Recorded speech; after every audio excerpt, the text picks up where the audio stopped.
आज हरेली के त्योहार है और मैं बहुत बड़ा शक्ति ला जागृत करने वाले हूँ। और ये जागृत के बाद तय बहुत बड़ा तांत्रिक बन ध्यान रख बे, दिया बुझना नहीं चाहिए। मैं अपन ध्यान में जा रही हूँ। कुछ भी हो जाए बाबा, दिया नहीं बुझन दो मैं। हे काली काली काली माँ काली।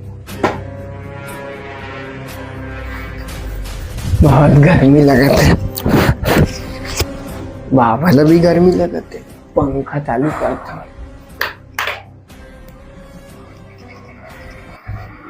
हाँ अब सही है।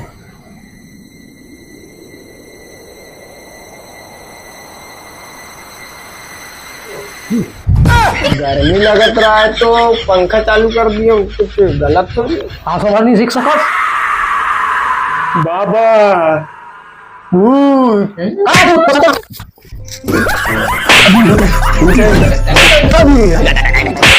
मैं कुछ नहीं, वो बाबा के चक्कर में आ गया। मैं कुछ नहीं